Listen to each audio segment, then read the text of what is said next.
Our next speaker is Dr. Talya Eden. She's the CEO of Bar-Ilan. It's an organization that works together for the civil rights and the civil society through a collaboration between cities and communities. She's also an assistant professor in the Bar-Ilan University. Talya, the floor is yours.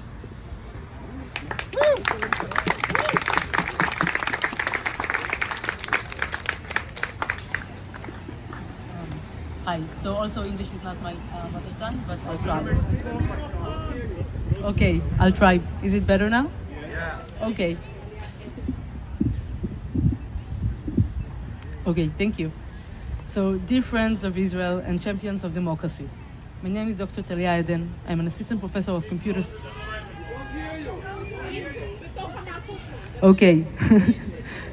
I'm assistant professor of computer science at Bar-Ilan University. My family lived here for 3 years while I did my postdoc here at MIT and PU, and my husband at Harvard. We are here now on a short academic visit. I am very grateful for the opportunity to speak to you today. Just a year ago, my family and I moved back to Israel, right in the middle of the elections and judicial overhaul. Today, I want to share with you how it's been like on the inside. But first, and since this is my first time here, I'd like to get to know you, all of you, a bit better. So, by show of hands, how many of you were born in the United States? Okay, quite many. How many of you have close relatives in Israel? How many of you are considering moving to Israel at some point in the future?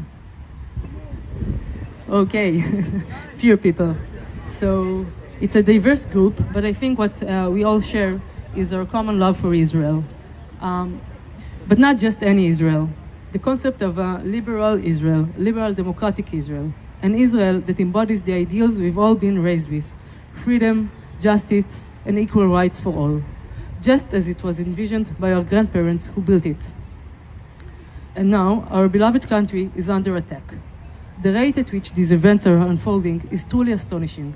The sheer volume of legislation introduced on a daily basis, the shuffling of budgets, questionable appointments for office, spread of hate speech, and the blatant propagation of falsehood is truly remarkable. And surely, these trends are not limited to Israel. Fascist movements are becoming more and more popular globally, including here in the United States. This underscores the vital importance of Israel prevailing and maintaining its character. We must serve as a beacon of inspiration to others, demonstrating that a relentless struggle for the greater good ultimately succeeds.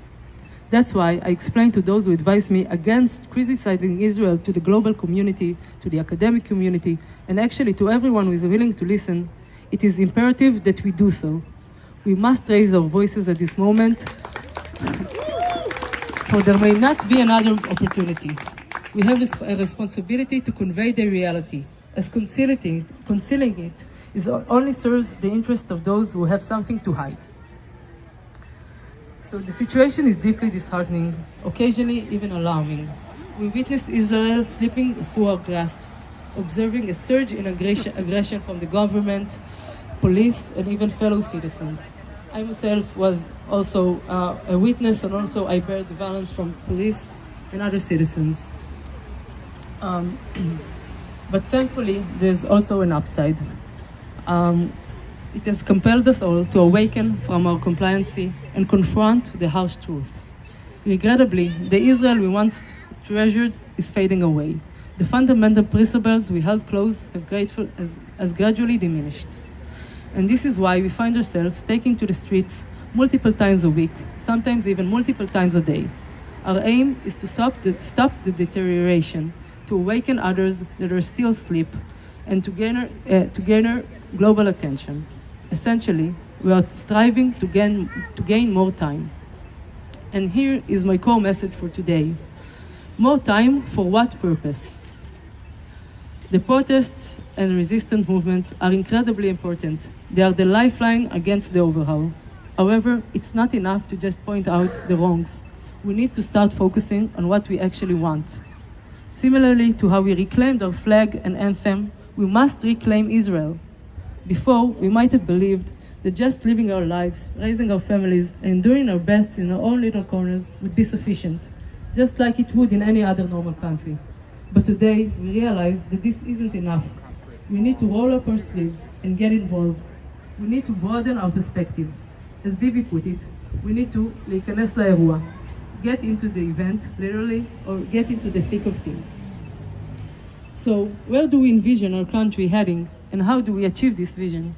The what is relatively straightforward. We desire a truly liberal, democratic Israel.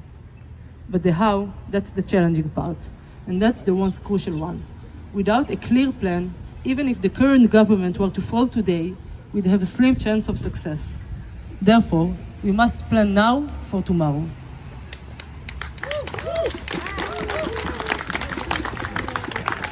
It's time to rethink Israel. And now, let me be a bit dramatic. Just as our founding fathers did, we need to craft a vision. We must meticulously plan and work from the ground up to make it a reality. And this is where you all come into the picture. We are all aware of the pivotal role that the US Jews and Friends of Israel played in Israel's establishment. Like in those earlier times, we need you now. Your support, your expertise, your voices, your love for Israel.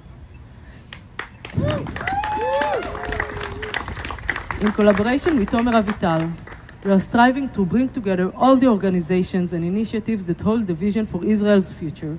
We aim to gather them in one space and create a strategic plan for rebuilding.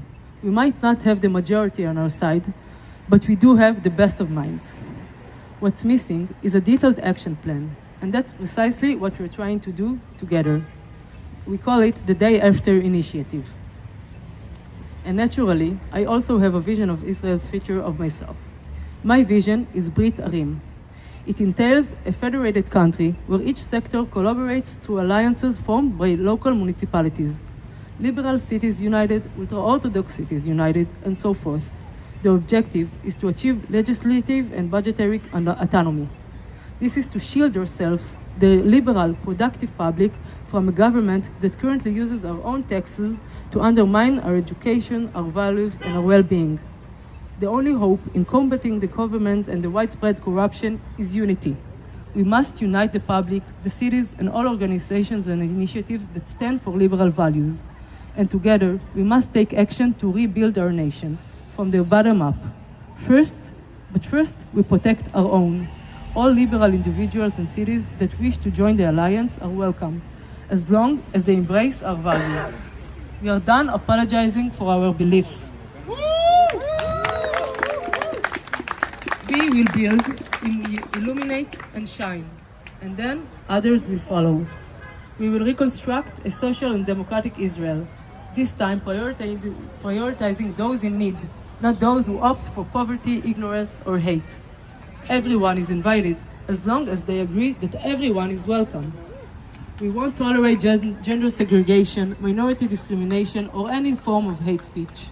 We won't found schools that fail to teach core values and nurture responsible contributing adults. We will rewrite the social contract that the current government has shattered. We will write a constitution based on the values of the Declaration of Independence. If someone disagrees, that's perfectly fine. They are more than welcome to join other alliances. Only those who align with our values can join the Liberal Alliance. Only those who bring light are invited.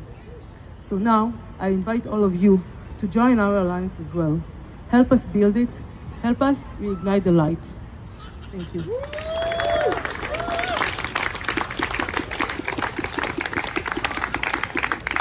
Thank you very much. It is a good point of time to remind everybody that democracy starts from the bottom up. And democracy doesn't finish or start or finish in elections. It's a day-to-day responsibility of communities, of people who work together. So we would like to congratulate this effort. Thank you very much.